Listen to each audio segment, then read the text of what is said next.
31º domingo del tiempo ordinario.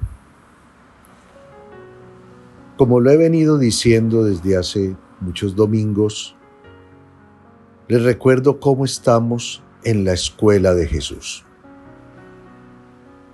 Hoy pudiéramos identificar dentro de los distintos textos bíblicos una palabra clave que nos sirva para nuestra meditación. La palabra es coherencia, coherencia de vida. Cuán importante es que la fe que decimos tener se exprese con nuestras obras y que en esa expresión de nuestra fe a través de las obras esté una auténtica o haya una auténtica humildad. Yo no hago las cosas para que me vean, para que me exalten, para que me aplaudan. Las obras que yo hago, que cada uno debe llevar a cabo, son todas para la gloria de Dios. Me viene a la mente ahora la expresión de San Juan Bautista, como él decía, es necesario que yo disminuya para que él crezca. Es un poco el reclamo que Jesús hace al grupo de fariseos en este capítulo 23 que acabamos de escuchar, que es proclamado en este domingo. Cómo el Señor les reclama porque se ponen filacterias, porque les gusta ocupar los primeros puestos, porque les gusta que les aplaudan, porque ponen cargas a los demás y ellos no dan el ejemplo.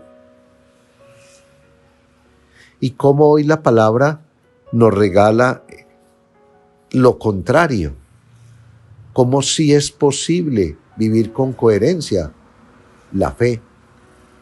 Pablo hizo todo un recorrido de conversión, siendo también el judío, formado en la escuela de Gamaliel, fariseo como los demás, y Pablo fue tomando conciencia de cómo el Señor lo llamaba a algo grande y cómo era necesario vivir, repito, con coherencia su fe, la que había descubierto, la que el Señor le había regalado.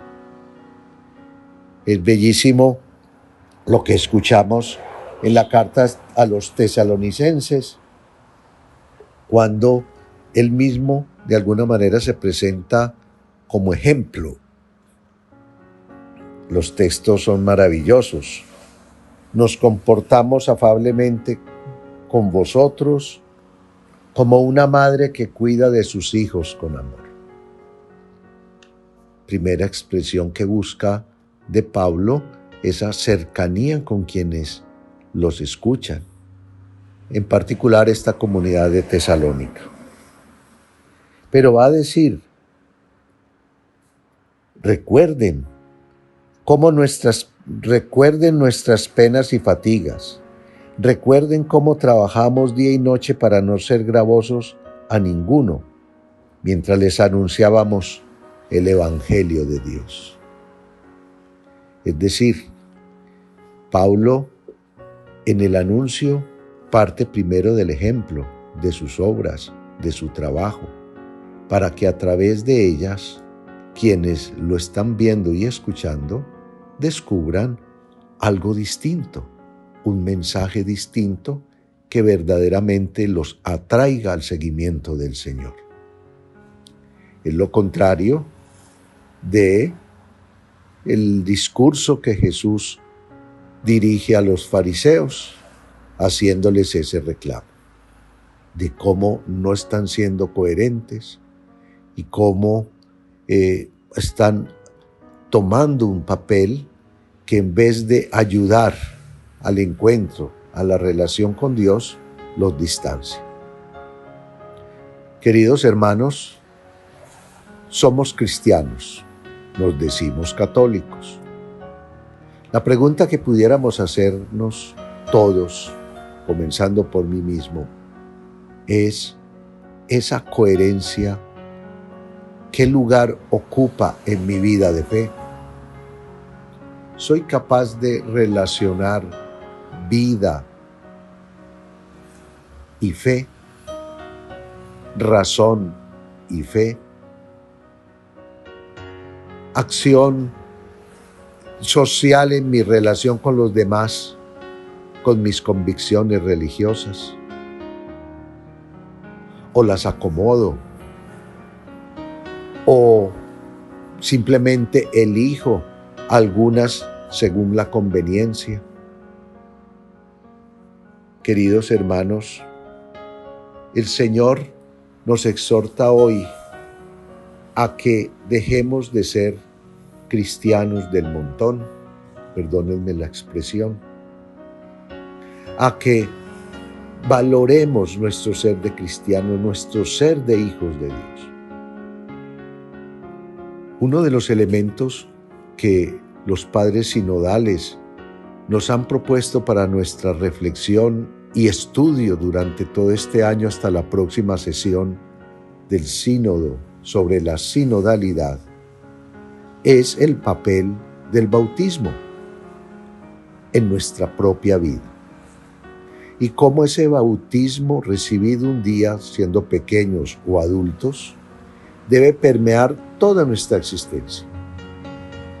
Uno de los términos que utilizan en la síntesis que ya han hecho pública de sus trabajos durante todo un mes en Roma es un itinerario bautismal, un itinerario catecumenal. De tal manera que ese bautismo recibido un día toque todos los demás sacramentos. De tal manera de que si yo fui bautizado, el sacramento de la penitencia me va a ayudar a reforzar el bautismo. El sacramento de la Eucaristía, fuente y culmen de todos los demás sacramentos en la iglesia, fortalecerá el bautismo. Y ese bautismo habrá de iluminar el sacramento de la confirmación. Y ese mismo bautismo hará posible que todos los demás sacramentos, unción, orden, matrimonio, también estén permeados de esa fuente original. Yo me hago sacerdote porque estoy poniendo en práctica el sacerdocio común de los fieles que un día recibí en el bautismo y lo pongo al servicio de los demás como llamado que me hace el Señor. Yo contraigo matrimonio porque estoy movido por la fe que un día recibí en el bautismo y a través de ese ministerio de la conyugalidad ayudo a otros. Yo recibo la unción de los enfermos porque un día entendí que ese bautismo me hacía parte de la familia de Dios y que así me configuro con Cristo en su dolor, para que un día muriendo con Él podamos resucitar con Él.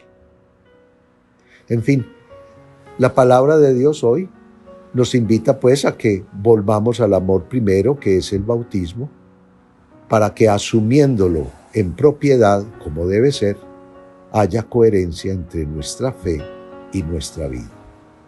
A todos los bendigo en el nombre del Padre, del Hijo y del Espíritu Santo. Amén.